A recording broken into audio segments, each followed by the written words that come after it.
Ayan. Baka, meron pa akong konting anointing ng Jollibee host, ha? Kaya hindi lang anointing to ni Francis sa ni Isa, pero talagang parang na-impart ata sa akin ngayon yung galing ng mga host ng Jollibee. Okay, so, ngayon gusto ko lang magkaroon ng, kasi ano na tayo, August, September, October? 2 months. Nag-start tayo ng July, tama, no?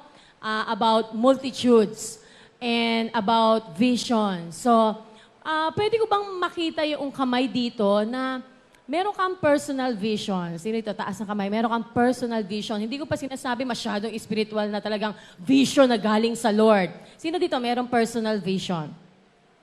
Wow, okay. Ba't konti lang nagtaas ng kamay? Parang mga primary 12 lang ang nagtaas ng kamay.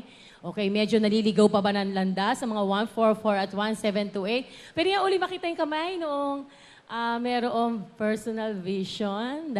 Tanongin ko, kasi interesado ako malaman, pasensya na kayo dahil hindi ko naman kayo nag-gather lahat. Okay, si Dayan. Ate Dayan, anong personal vision mo? Yung mga sinisell ko po sa PUP, ma-invite dito sa church po. Yun! Sabi nyo, yun, no?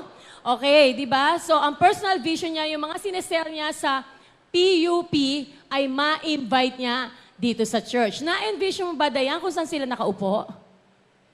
Diyan din. Okay? So, sorry, aalis kayo dyan pag dumating sila. So, diyan din daw nakaupo. Dito, sila dito meron pang personal vision. Nakita ko nagtaas ng kamay ang katabi ni Ate Arian. Si Thea, di ba? Personal vision. Parang nabura kagad yung vision. Ano ko na, ma-invite po yung mga ka-workmates ko sa Forerunners. Wow. Okay, si Thea meron na ito na i-invite sa Forerunners eh. Pero ibig sabihin ba nun, more office mates at lalaki yung cell nyo ni Ate Karen. Ayan, pwede ba natin palapakan si Ate Thea? Yun, talagang, yung personal vision nyo talagang ministry-related vision pa rin, ha? Eh, sino naman dito, actually, that could be a vision coming from the Lord din. Lalo na tungkol din sa ministry. Sino dito, meron kang vision talaga na pinakita sa'yo ng Lord, ito for the future, mga 2 years from now, 5 years from now, 10 years from now, 20 years from now. Meron ba? Picture or somebody na ibinigay sa atin? Meron ba? Natakot na magtaas ng kamay. Siyempre, kasi nag-interview na ako, di ba? Hindi ako magtatanong ngayon. Dito na ako sa stage. Meron dito, binigyan ka ng Lord, ipinakita sa'yo. Okay, si Yani. Hindi, joke lang. Si Yani, si Joanne. Parang si Joanne, ikaw ba? Si Joanne, parang intriga. Ang sarap kasi mag-interview ng ganyan, di ba? Pag mga close cell meeting, ang sarap niya malaman, makichismis, ano ba yung mga vision na pinakita sa'yo ng Lord. Parang ako curious kung mamaya tanongin ko na lang. Meron pa dito nagtaas ng kamay, mga vision na pinakita ng Lord sa inyo or somebody nag-prophesy over you, merong sinabi na ito yung nakikita niya na i-envision niya sa'yo sa buhay mo. Meron pa ba aside kay Yani at kay Grace? Meron pa ba? Si Jonathan, no? Tama? Buong ano ba yan? RTU? Ay makakakilala sa Lord. Ikaw ang presidente later on. So, yun. Kasi ang pag-uusapan natin ngayon, ako kasi, naalala ko, si Pastora Lynn Caballero po, ang local pastor ng ACC Taguig po. Ako noon, na-envision ko, ito mga personal muna to mga personal. Ako, I envision, di ba nga na-share ko na last week na kinakasal ako. So, na-envision ko yung setup noon. Pero napansin ko, kapag meron kang na-envision, merong price to pay. Anong price to pay? Ay talagang isip-isipin mo siya araw-araw. Anong price to pay? Halos maubos ang cellphone load mo or tumaas ang bill mo kung postpaid ka na sa kakatawag, sa kakakontak. Isa yon sa mga price to pay. Noon naman din, meron akong vision for church growth. Talagang gustong-gusto ko na yung lumaki yung church, basta laging mag-grow. So, anong naging price no na kailangang gawin ko? So, ibig sabihin noon talagang kahit kahit ako ay tamad na pumunta sa sa Spice of Life, ang tawag noon, hindi pa Spice Group, Spice of Life, ay talagang gagawin ko yan. Kahit minsan, dalawa lang, okay lang. Tapos yung dalawa, hinahagilap mo pa. Ngayon kasi, ang sarap ng pakiramdam ngayon na talaga minsan meron din ako naranasan din noong araw na ikaw yung hinahanap ng cellmate, ng spice group mo. Meron ba dito nakakaranas na ikaw ang hinahanap, ate, wala ka pa dito. 10 na kami nandito ngayon. Asan ka na, kuya?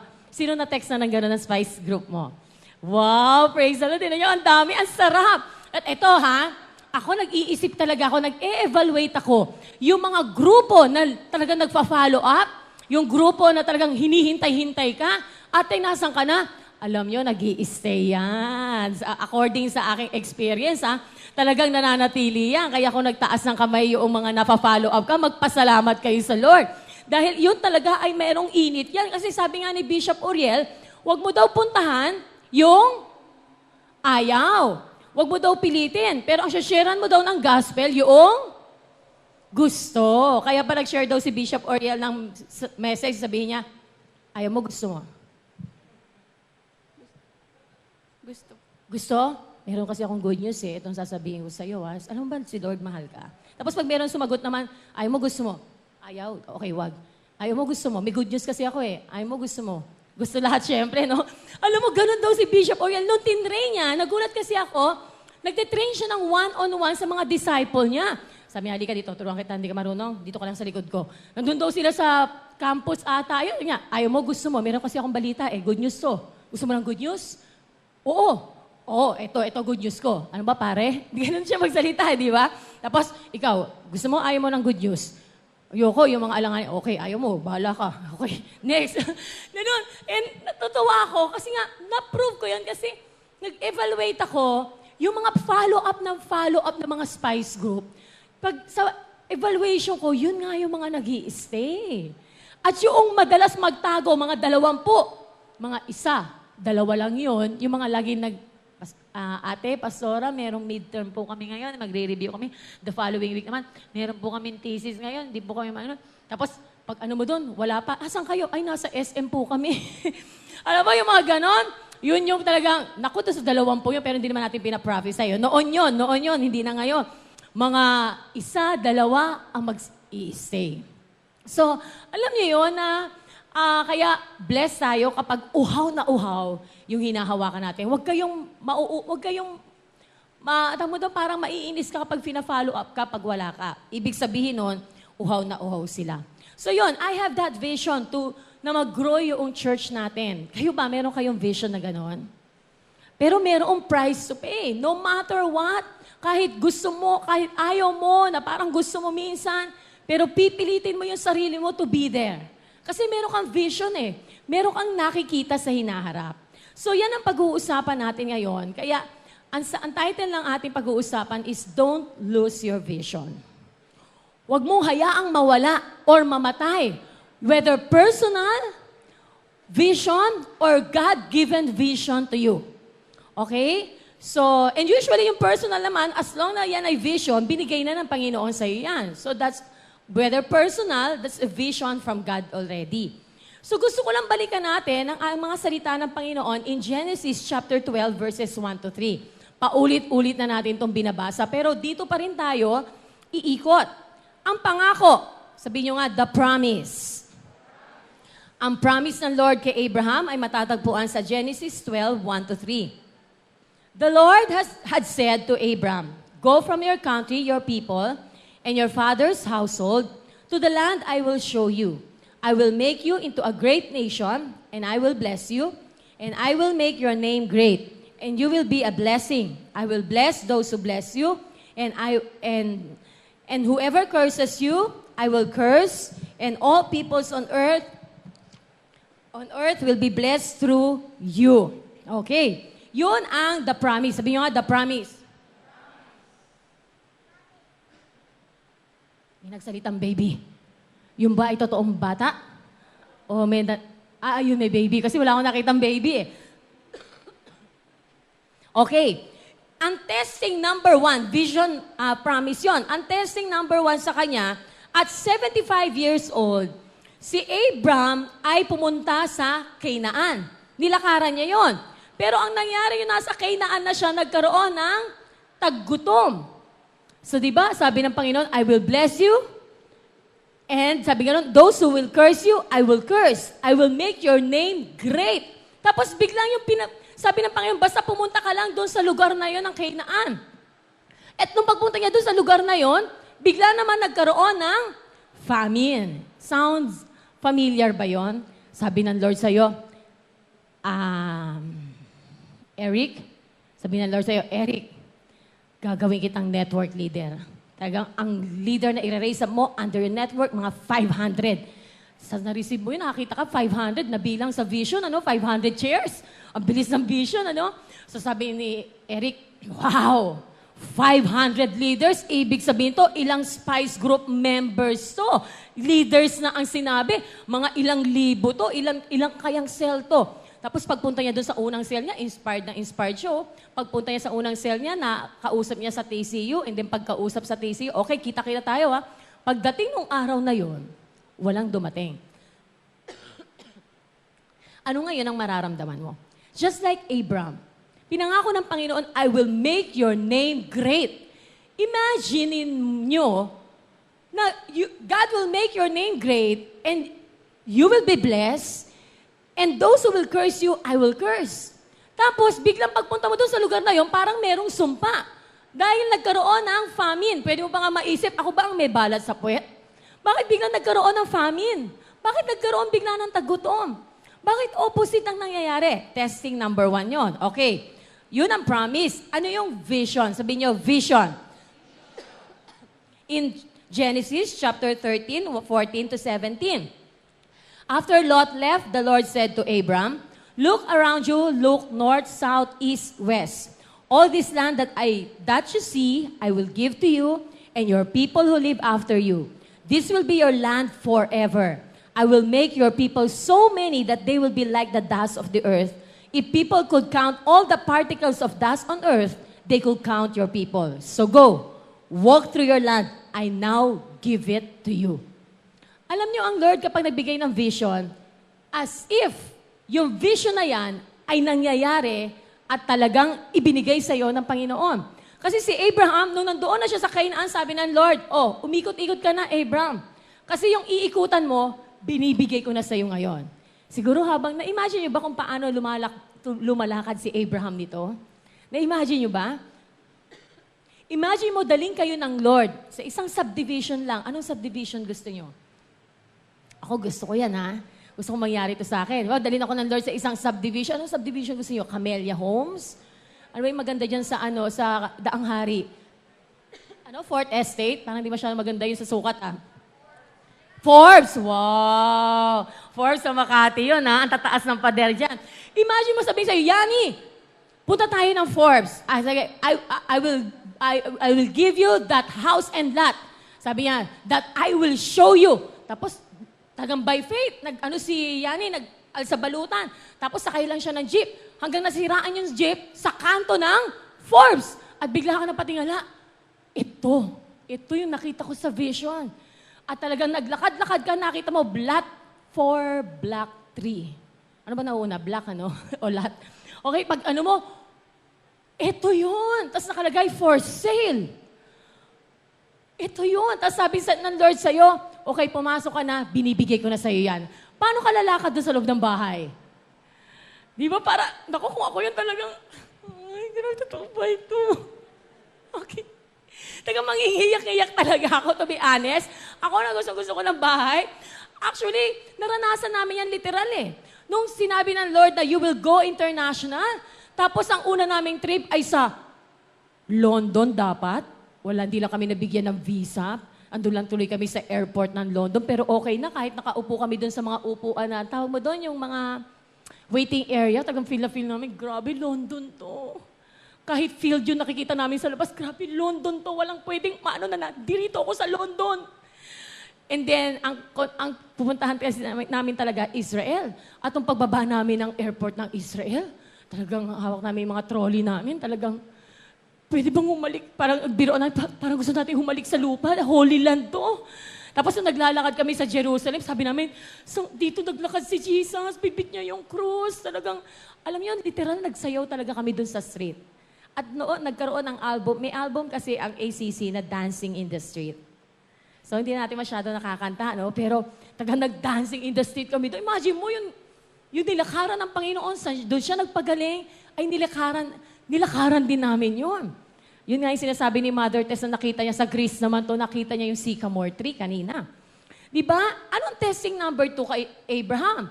Nung nilakaran niya, baka talaga nag-worship siya habang lumalakad siya sa land of Canaan.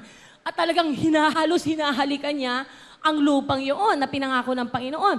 Pero nung time na yun, si Lot naman ay, his nephew, ay nakuha ng 4 na hari na nag-allied. Yung nagsama-sama at na-capture si Lot. At nakipagbakbaka naman si Abraham. At hanggang nakuha niya si Lot na kanyang pamangkin. Ang napansin ko lang, in every vision that the Lord will give us, we should be ready to pay the price. Akala lang kasi natin, pag narinig natin si Abraham, thus, as many as the sand in the seashore, as many as the stars in the sky. Kaduktong ni Abraham, I will make your name great. Tapos sabihin natin lahat, wow, I am a seed of Abraham. Parang yun lang ang nakikita natin, pero hindi natin nakikita that there is a price to pay in every vision na tinatanggap natin. Amen ba doon? Okay, and I want you to be aware this afternoon that there are vision killers. Ito yung na-discuss ko na matagal na, siguro 2 years ago or 1 year. Pero gusto kong i-review ng bawat isa sa atin. Okay, there are 5 vision killers na maaaring maging dahilan para mawala yung vision na meron tayo sa ating puso, sa ating mga sarili. Number 1, sabihin nyo nga, tradition. Kayo ba ang taong merong tradisyon? Yes. Anong ibig sabihin ng tradition? Ito yung sinasabi mong, this is the way we've always done it. Ito yung nakagawian na namin eh. Bakit kailangan baguhin? Bakit kailangan baguhin yung hope? Ganda-ganda ng hope na pattern. Bakit kailangan mag-hip-hop ganyan? O bakit, dati naman, bakit kailangan mag-go? Tayo nga, mahal naman natin. HCC is a loving church. Bakit kailangan hindi na natin nakikita halos ang isa't isa? Kasi busy na, meron ng kanya-kanyang mga cells. May kanya-kanya ng mga inaalagaan. Si Monique, halos hindi na makita si Kylie. Kasi meron na silang pero ngayon magkatabi pa, no? Pero baka dumating sa point, si Kylie, saka si Monique, hindi na magkatabi sa upuan. Andito si Kylie, merong mga 30 na kasama. Si Monique nandoon sa tabi ni Pastor Ramil. Merong 100 na kasama mga katabi na mga cell members, mga spice group members. Bakit kailangan magbago tayo? Yan ay dati talagang dapat lagi tayong close. Dapat lagi tayong merong family camp. Bakit hindi na tayo naggaganyan? Buong church. Alam mo, isa sa mga nariyan, uy, bakit mawawala na yung pagkain natin sa IROC? Grabe, wala na sopas na balitaan nyo. Grabe, wala na ring lugaw. Uy, pagdating mo sa IROC, grabe, nung umuwi tayo ng 8:30, 9 o'clock, gutom na gutom tayo, di ba? Nakakapanibago talaga. Huwag kayong mag-alala na naninibago rin kami.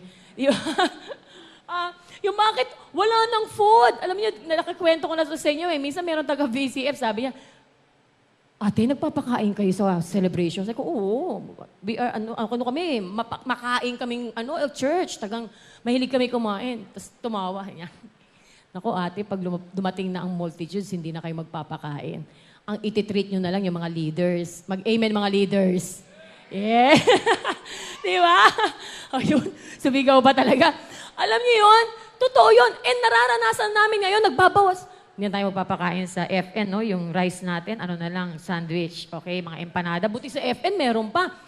Sa IRAC, kahit empanada magpakain ka, ay ba medyo malaki na, baka mapabilang na si Kuya Francis. Grabe, pwede lang isang gitara yun sa isang buwan na, yung food sa... Hindi naman nagbibilang si Kuya Francis na gano'n. Pero ikaw, bilang pastor, nai-imagine mo, parang naibili na natin ng LED lights yun, ha? Di ba? So, pero... Yun nga, unti-unti, bakit tayo mawawala ng pagkain? We are a loving church. Dapat pinapakain natin ang lahat. Jesus fed the 5,000. Naksaman, may biblical principle pa. Pero, may miracle si Lord nun eh. Pwede rin naman tayo mag-miracle. Pero alam niyo yun, minsan nagbibigay ang Lord ng wisdom na ito yung mga dapat natin gawin. And we are adjusting. Kasi nga, alam niyo yun, yung may mga bagay na ginagawa tayo noon, na hindi na natin pwedeng gawin ngayon. Tama ba yon? Noong araw kami ni Pastor Ramil, talagang parang noong maliliit pa yung mga anak namin, every Sunday kasi wala namang second service. Wala namang mga meeting, di pa masyadong ganun ka-busy. Naalala ko noon, every Sunday nakakapanood pa ako ng The Bus eh. Alam niyo yung The Bus? Okay? Noong araw talagang parang every Sunday meron kaming lakad, aalis kami, makakapasyal kami ng buong half day. Pero ngayon, parang once in a blue moon na, tuwing merong may birthday na lang, ang labas namin. Kasi nga, dumadami na yung ima-manage mong tao. Okay lang naman yun dahil mas masaya nga di ba? Kasi naghahanap ka ng gagawin, wala kang magawa, ang tuloy mo sa Shoemart na. Yan ang mga nagagawa ng mga wala masyadong vision, okay? Napapadalas ang Shoemart, di ba? Ang lakwatsa. Tanongin mo katabi mo, ganun ka ba? Lagi ka ba nasa SM? Okay, kaya ikaw ngayon ay kasangkapan na para sa vision ni Henry C. Okay, so there are people, ano to? Don't live in the past. Tapos na yon. Ano ngayon ang nai-envision mo sa buhay mo? There are people who are afraid to try new things because they are comfortable and satisfied with the status quo. Kapag naramdaman mo to, satisfied ka kung ano meron ngayon, hindi ka na nag-iisip, comfortable na ako ate ng 5. Okay na yung cell ko, pag 10, hindi ko na makita sarili ko, grabe, ang hirap nun, okay na ako dito. Okay na ako sa ministry ito, para mag-excel ako, ito lang gagawin ko talaga. Ang maging usher, for 10 years, nakatayo ako sa gate, good morning, good afternoon, iba-iba, nagbabari yung good morning, okay lang naman yun, pero dapat nag-grow ka. Dapat hindi ka nagiging komportable, hindi ka nasa-satisfied. Alam niyo ang Israel, pansinin niyo Israel, nagalit ang Lord sa bansang Israel. Sabi nila sa Exodus 14:10-12, ang Lord, may vision siya for Israel. Ilabas sila sa bansang Ehipto. Merong vision ang Lord na from out of slavery, ay talagang mamuhay sila ng malaya at pinapagpapala ng Lord. At nung nasa kalagitnaan sila at meron ng price to pay, ang sinabi nila ng mga bansang Israel kay Moses, eto, as Pharaoh approached the Israelites, looked up and there were the Egyptians marching after them. They were terrified and cried out to the Lord. Kita niyo yung sinabi nila. They said to Moses, was it because there were no graves in Egypt that you brought us to the desert to die? What have you done to us by bringing us out of Egypt? Didn't we say to you in Egypt, leave us alone? Let us serve the Egyptians. It will have been better for us to serve the Egyptians than to die in the desert. Sasabihin mo ba to? Sasabihin mo sa mga, pag meron ka ng cell or meron kang 12 na hindi nakikinig sa'yo, sasabihin mo, grabe, noong araw ang sarap-sarap ng buhay ko, hindi ko kayo pinoproblema, kayong 10 kayo, hindi pa nga kayo 12, namumblema na ako sa inyo. Noong araw ang sarap-sarap ng buhay ko, wala akong problema. Kumakain lang ako, natutulog, tumutugtog, tapos na ang buhay church ko. Pero ngayon, wala kayong utang na loob. Joke. Boyfriend pa rin kayo ng boyfriend, girlfriend pa rin kayo ng girlfriend. Sabi ko na mag-enroll sa SOL, hindi pa rin nag-e-enroll. Dati naman, wala akong problemang ganyan. Kasi parang sounds like, gano'n ang mga Israelites. Pag minsan pala, pag nagiging gano'n ka na, meron ka ng tradisyon na ayaw mong magbago, merong tendency, yung vision na binigay ng sa Lord sa'yo, ay unti-unting mawala at mamatay. Okay? Tingnan mo ng mata sa mata yung katabi mo. Ganun ba ako? Akala nyo, itatanungin nyo siya. No? Ganun ba ako?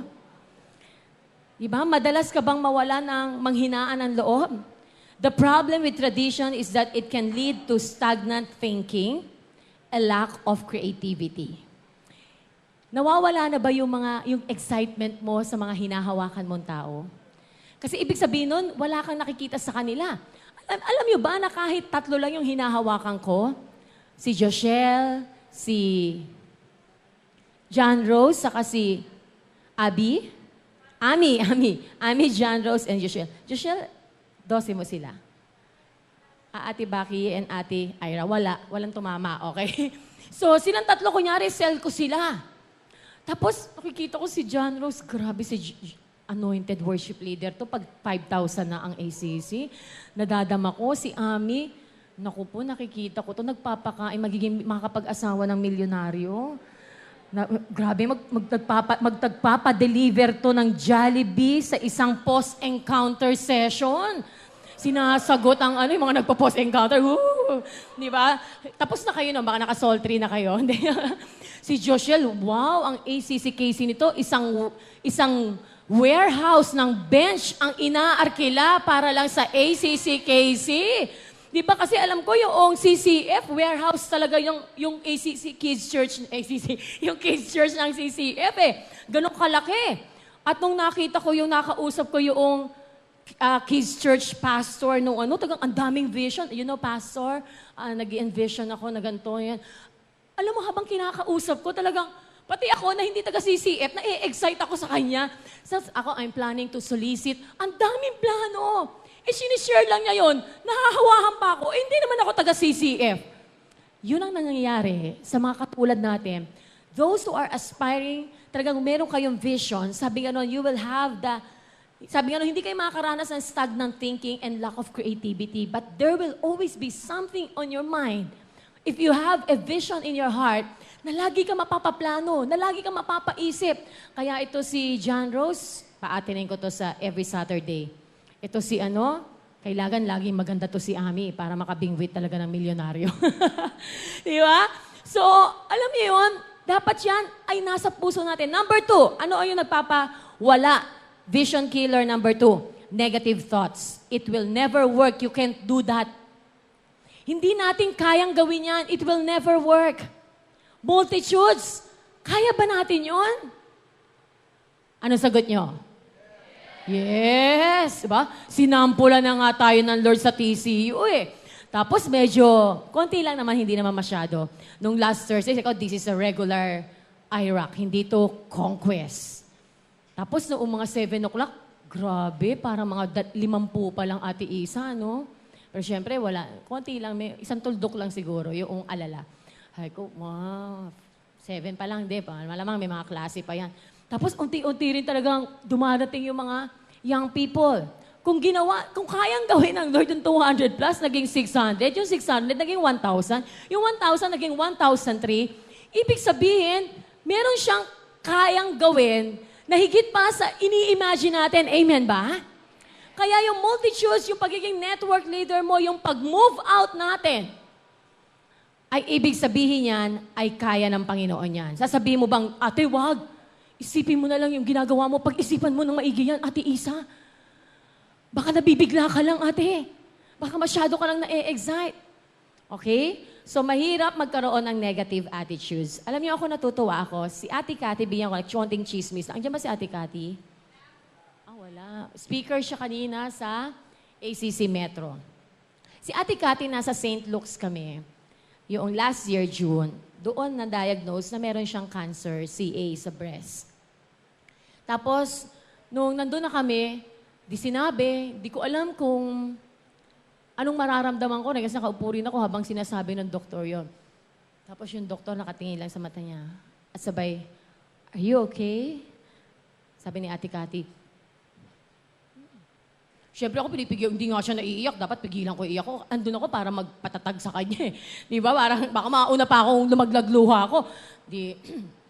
Pero sakit na nalamunan ko, kakapigil. Di ba ganun yan pag pinipigil mo, pagpunta dun sa upuan. Biglang paglabas namin, sabi ko, salamat, nakaraos kami at nakaraos ako na hindi umiiyak. Pag-upo namin dun sa waiting area, sabi ni Ate Cathy,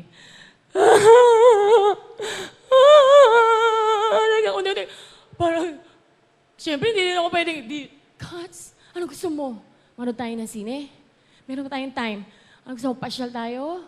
Sabi ko gano'n, itong buong araw to, sa'yo lang. Sige, anong gagawin natin, ate? Anong gusto mo? Kasi wala naman ako ma-explain doon. In-explain na ng maigi ng doktor eh. Ano bang just i-explain? Anong comfort ang pwede kong sabihin sa niya against CA, cancer? Kaya sabi ko, ate, anong gusto mo? Manonood tayo, kain tayo sa labas. Sabi ko gano'n, anong gusto mong gawin? Minsan niya siyang ganito. Tapos si JR nandun lang nakatayo sa lobby. Hindi siya makaupo. Tapos sabi niya, tapos magsinyasang kami, confirm. Tapos lakad lang si JR.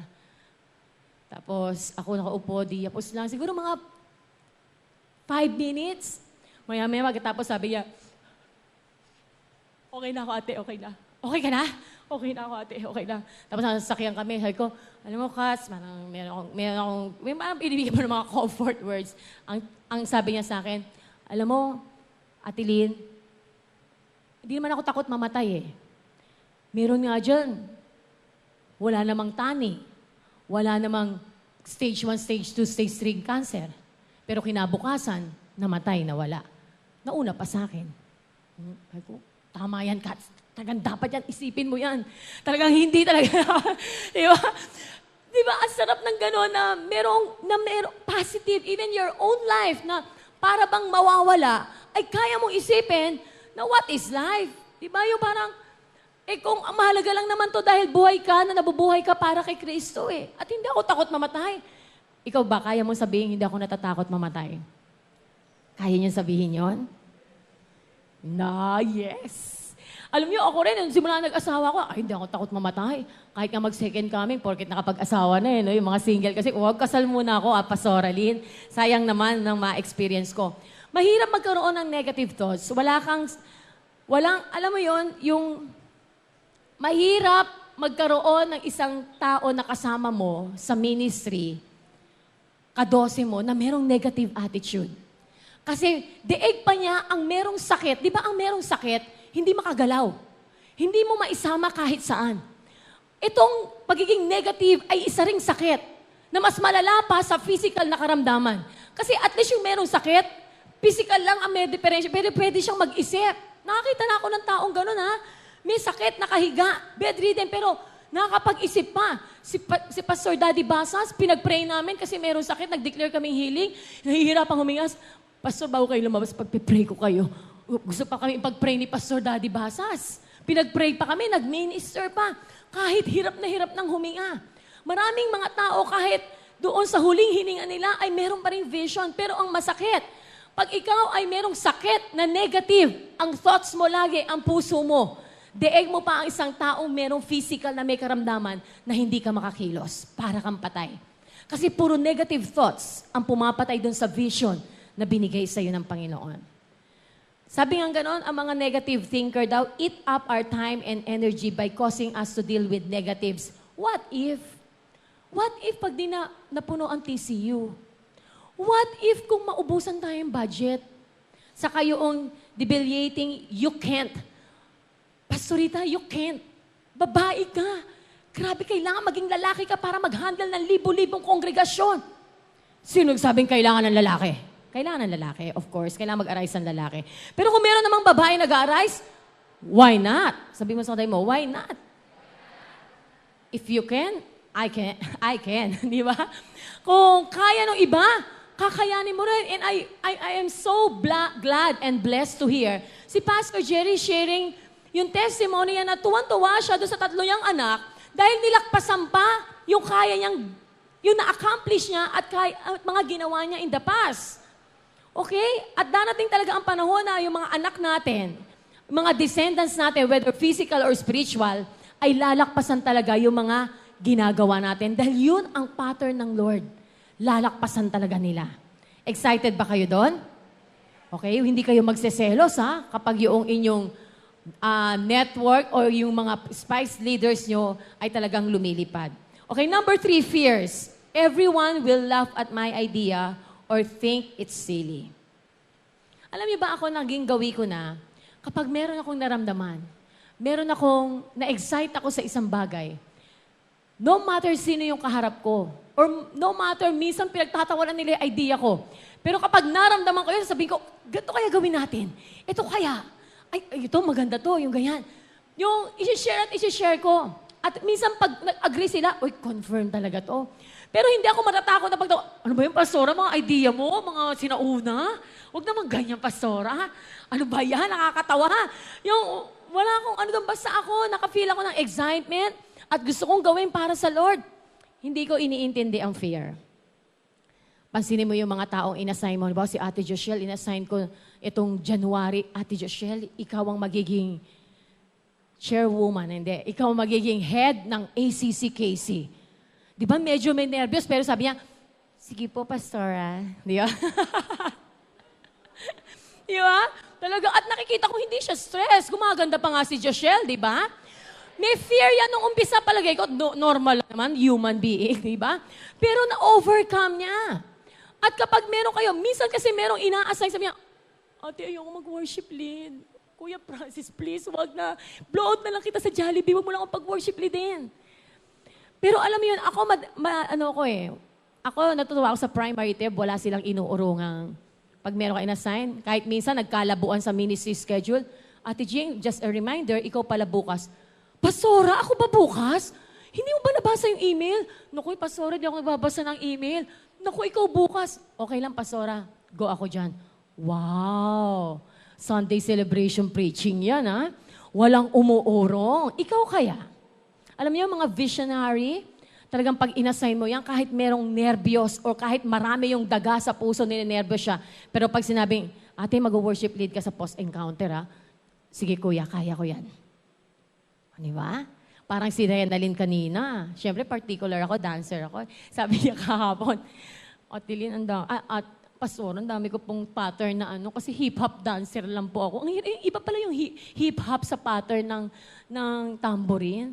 Kaya kanina, tinitingnan ko siya, wow, hindi hawa. There's a price to pay. Tagang pinag-practice niya at mukha naman siyang maayos kanina. At talaga naman parang ang tagal niya na nagtambourine. Di ba? Hindi pa nakasabay yun sa worship team. Sinaulo lang yung pattern. Ako, pa nagpa-practice ako noon, tagang inuulit-ulit ko yung pattern doon sa song na ugma. Pero siya, walang praktisan. Praise the Lord. Palakpakan natin si Rena. Palakpakan talaga sila. Alam niyo, fear. If God gives you something in your heart, whether personal vision, na ang Lord din naman na nagbibigay niya, whether lalo na para sa kingdom niya, huwag niyo nating hayaan na ang takot ay talagang yapusin natin ang todo. Magkakaroon ka ng takot. Kaya nga ang God sinabi kay Joshua, at sinabi yan ni Pastorita sa inyo, nabasa ko doon sa FB, be strong and be courageous. Huwag tayo matakot. Anyway, sama-sama tayo dito sa pinaglalaban natin na we want to win people and disciple them in the Lord. Amen? Amen? Ang verse dyan is Numbers 13:31-32. Alam nyo na kinabog ng dibdib yung 10 spies, pero yung 2 spies na si Joshua at si Caleb ay talagang pinanindigan nila na hindi tayo dapat matakot. We can certainly do it. And right now, alam nyo, in Matthew 6:34 kanina habang nag-worship tayo, kinakanta natin yung It's a New Day. At yun nandito ng morning. Alam mo, simple lang yung kata, It's a New Day. Pero nagkaroon ng revelation sa akin ang Lord. Binigay niya sa akin ang Matthew 6:34. Sabi dito, so don't worry about tomorrow. Each day has enough trouble of its own. Tomorrow will have its own worries. Minsan, di ba, parang meron kang nakikita sa sarili mo. Tapos nagkaroon ng famine katulad ni Abraham. Nagkaroon ng gera. Nakipaglaban ka pa. Meron kang ginagawa sa mga ministry mo. Tapos parang opposite ang nangyayari. Yung mga leaders na inaasa mo, parang hindi ata nag-a-arise at parang pakiramdam mo, ikaw lang. Pero ang sabi ng Lord, don't worry about tomorrow. Because yung tomorrow ay meron siyang problema na doon mo lang problemahin sa kana. At magugulat ka kasi, kinabukasan, yung iniisip mong problema, ay meron namang ipapadala ang Lord na solusyon doon sa problema yon. Ang mahirap kasi sa atin, inaasahan mo yung solusyon ngayon, bukas pa yung problema mo, bukas pa yung iniisip mo, pambukas pa, at doon pa i-deliver ng Lord yung solution doon sa problema natin. Amen? Naniniwala ko ang Lord ay hindi siya nadidelay. Madelay man siya, sinadya niya yon kasi para meron tayong matutunan. Amen? Amen. Number 4, complacency. If I ain't, parang if it ain't broke, why fix it? Hanggat pwede, okay na yan. Gusto niyo ba na maging influential tayo? If multitudes will be coming here in our church, kailangan maging influential person tayo. Paano? Okay na ba sa atin yung parang okay lang or sakto lang? Hindi ka mainit, hindi ka rin malamig. Ano ka? Sabi mo, yak. Bakit yak? Anong napag-aralan natin kapag lukewarm? Ang Lord nadidiri sa'yo. Bakit? Halimbawa, nakita ka nag-worship. Ang ganda na illustration ni Pastora Shalyn dito. Nag-worship ka, tapos, it's a new day. Wala talagang revelation, no? Samantalang ko kanina, it's a new day. Tagang pinapil ko, it's a new day. Di ba, parang refresh ako, bagong araw to.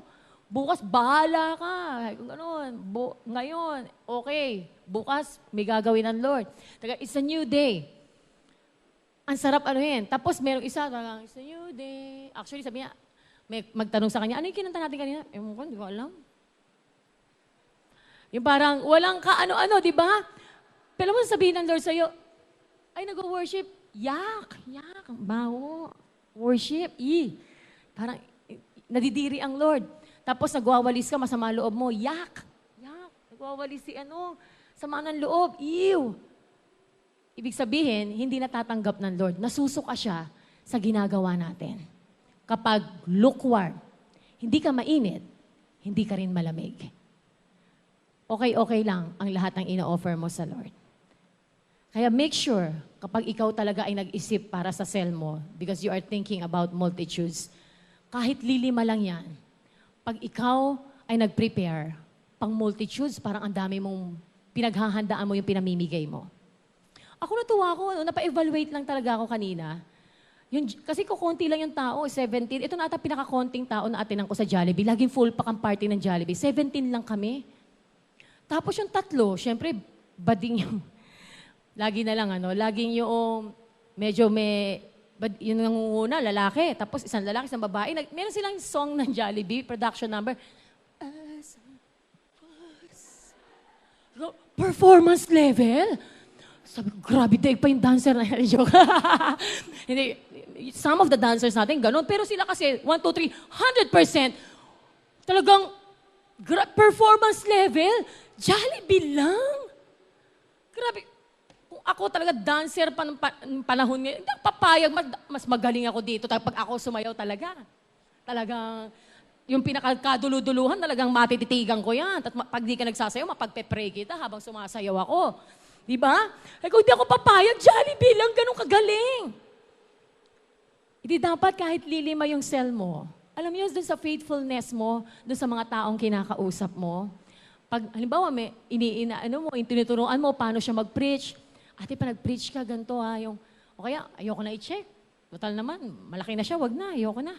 Babi, ilang daang young people na chine-check ko, pag mag-share sa gitna, ano ko pa ba yan, role-playing pa. Pero kapag kinausap mo siya, alam mo si Pastor talaga nagte-take time sa mga Soul 3 students, all batches. Nagte-take time na tingnan how you are going to preach, di ba? Yung outline nyo talagang chine-check. Hindi nagsasawa kahit kami. Everyday ng devotion namin, ine-evaluate kami. Asahan mo, kinabukasan ko nandito siya at may nasabi kami hindi maganda, i-evaluate kami ni Pastor. Why? Because he is an apostle. Looking forward to the next generation. Pag hindi niya kami inayos, anong ipapasa namin sa next leadership?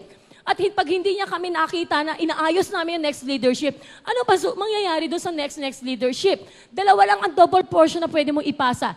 Double portion ng excellence o double portion ng complacency.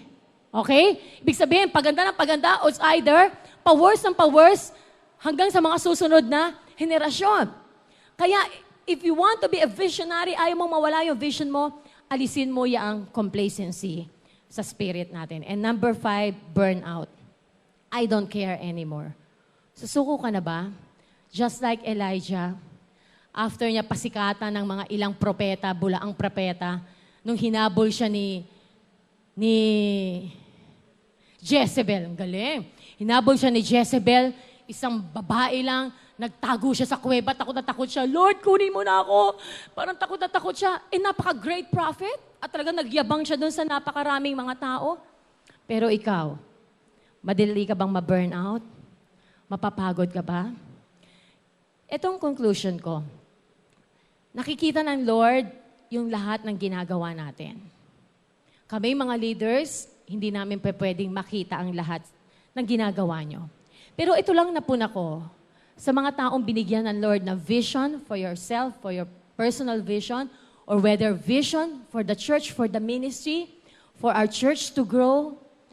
Alam mo, yung vision deserves people with passion. Ang vision na binibigay ng Lord ay deserving lang dun sa, naibigay siya dun sa mga tao na merong passion. Kasi kung walang passion, ang bilis-bilis na kalimutan mo yung vision na nasalo natin. Let's win people and make disciples.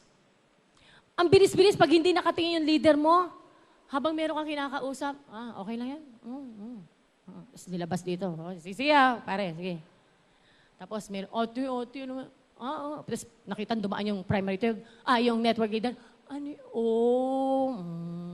Pag-pray kita. Okay, the one. Dear Lord. Ang dali eh. Ang daling i-fake. Pero sa totoo lang, hindi tayo lagi nakikita ng leader natin, ng pastor natin.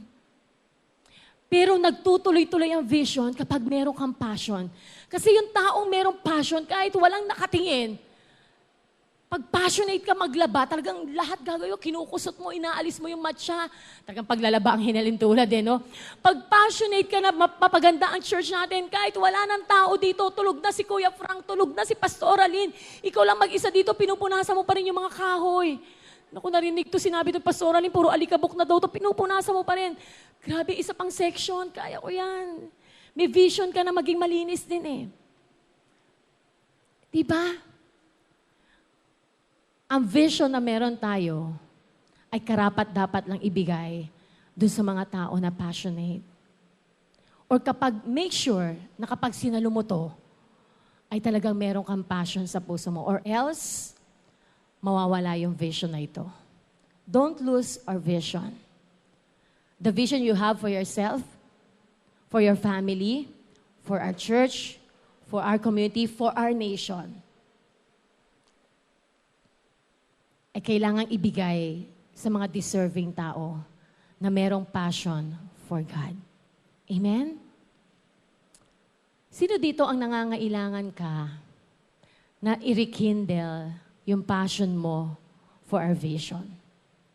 Sino dito ang nangangailangan ka ng another dose ng excitement, enthusiasm, para talagang makayanan mo na mag-open cell, makayanan mo na talagang tiyagain yung mga tao na binigay sa iyo ng Lord na makausap sila, maayos ang kanilang buhay.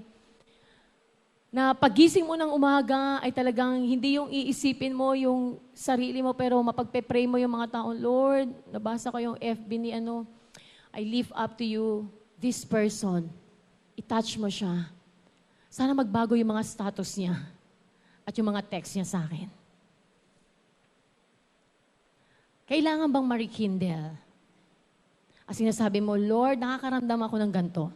Ayokong mandiri ka sa akin at isuka mo ko. Kasi hindi ko maramdaman na mainit talaga ako para sa iyo.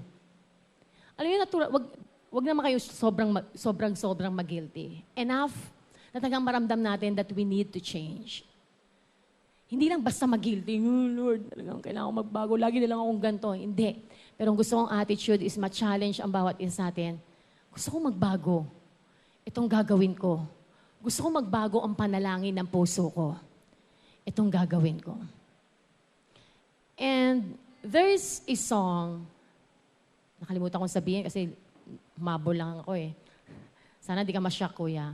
Pero buhay ka na nung na-create tong song to. Merong kanta na sabi, I will run to you. Ano ba yan? Yes, I will run to you. Tama ba? Alam niyo yun. Alam niyo, every time na ito ay kinakanta, in fact, maraming moment to sa buhay ko. Pasensya na kayo, ako preacher eh. Pag kayo na preacher eh, ibang ata. Maraming moment to sa buhay ko na may ikakasal ako.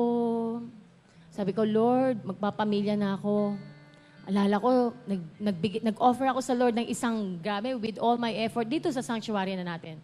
Ng isang sayaw na tagang, ito yung tugtog eh, tagang sinayaw ko. Sabi ko, Lord, magkakaroon na akong pamilya, pero ayoko mabawasan yung oras ko sa'yo. Kasi meron akong vision eh, for God. Tapos, meron akong nararanasan noon. Sabi ko, ay nako, hindi ko intindi yung mga negative things sa buhay ko, yung mga naiisip ng mga tao, and I will just run to you, God. I will run the vision. Diba yun yung verse natin for the whole year, acceleration in the vision. I will just run to you. Kahit merong mga tradisyon na ayaw magbago ng ibang mga tao, kahit anong pilit mo magbago, maraming mga negative thoughts sa isip mo, sa isip ng mga taong nakakausap mo.